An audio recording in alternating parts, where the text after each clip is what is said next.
Will's like, are you joking? You're letting me do that? I was like, yeah, we wanted to, man.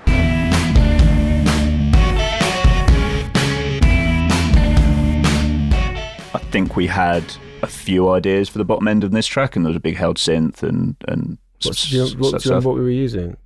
It would have just been, I think we just had a big Logic sub holding down the bottom. Then I probably tried to add some Moog stuff to it, and then we had some slap bass on top of that, and it was all getting a bit much.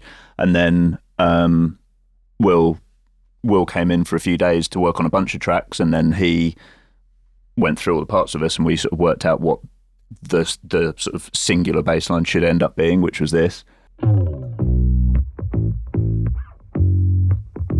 That slide in, man. And as you can hear, it's a dangerous genre to let a bassist run wild with. So this has probably been quite watered down. Yeah, it was. But equally, we were like, go to town. Like particularly this bit where he takes over. Will's like, are you joking? You're letting me do that? I was like, yeah, we wanted to, man. I think it was, it was about. And it was kind of about leaning into those things that I think previously might have felt a bit, I don't know, cringe because they were so retro or whatever. But also having guitar parts like that as well, really, as you can hear, the interplay between them is quite complicated. So there was quite a lot of experimenting on this one of what the drum rhythm, bass rhythm, guitar rhythm should be, because they are greater than the sum of their parts, I think. Yeah.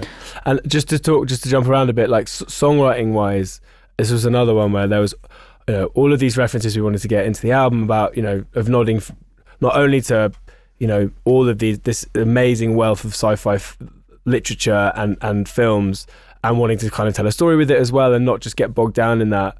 This was another one with a lot of verses, but melodically, when I was referencing Rami and how brilliant he is at just being like, what about this? And it's just exactly the right thing. The sort of tag of the chorus, can you play that, the sort of middle of the night bit? This was one where he was just like, we were trying a bunch of stuff in the session, and he was like, oh, why don't you just sing this? In the middle of the night,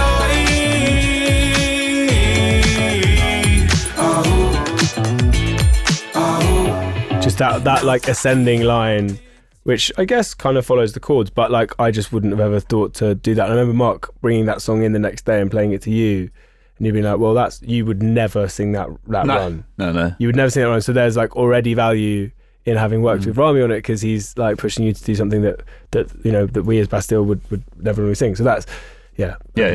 But this was pretty formed, I think. We sort of kind of left the session and it was done, and then it went through a few iterations. I think a bit like with Thelma, it was probably a bit more policey and a bit more live, and then as we sort of leant back into the 80s a bit more and let all that stuff kind of wash in, I think the two really big changes or sort of additions were the strings and the horns. It was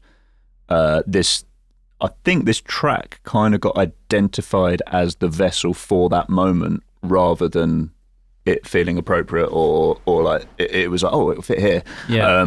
So we came up with all those horn parts, and actually we did program them in, and then Johnny just arranged what's there and made it sound awesome. Johnny, Barney, and John G all came in. Yeah. They played across a bunch of our albums, and they do like a lot of the players on this also do the reorchestrated shows with us as well. So there's a quite nice like sort of synergy there between doing all that and re-seeing our songs in that way, and kind of then bringing those people into this world of our albums has been awesome.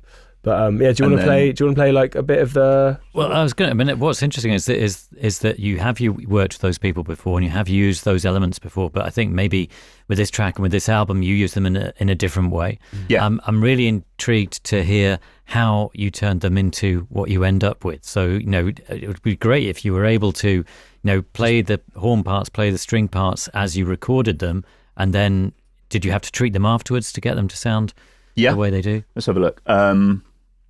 Okay, so the strings, a lot of this happens kind of middle 8 to end. They come in and it's their moment. So the strings come in here. Yeah, definitely treated a bit. Yeah. Do you want to leave it running?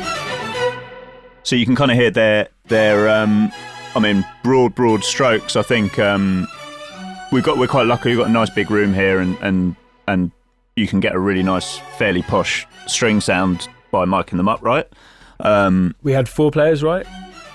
There's 4 players, and I think we layered them. Yeah, 2 strings, 2 violins, viola, cello. Cello didn't get up there as much on this one as others, but yeah, normally I'd be trying to capture just a nice sound in the room a bit more. Here, it was about getting as dry and dead a sound than I normally would, which enabled me to put that kind of much bigger, more artificial reverb on, which you can hear ringing for ages afterwards. And also, even in performance, they're over-egging all the vibrato and pretending that it's like Rocky Horror or something, really, really digging in and going for it, which again wouldn't be what we would normally do. Yeah. So you've given them that kind of instruction. Yeah. Like Johnny was like, no, this is just go way further than you think you should. You can hear how much they're giving the vibrato on those high notes as well. Like Hitchcock on the stabs, big soaring Quincy on the held stuff, and then that applies to the horns as well. But also, I think the thing that we're really proud of in terms of that, and we'll get to it after this, but is managing to get out of this room and a load of plugins something that sounds this big, and particularly you hear it in the intro to the track, which Johnny composed. It's this big lush Hollywood moment, but it's actually just 4 players layered and layered and layered, which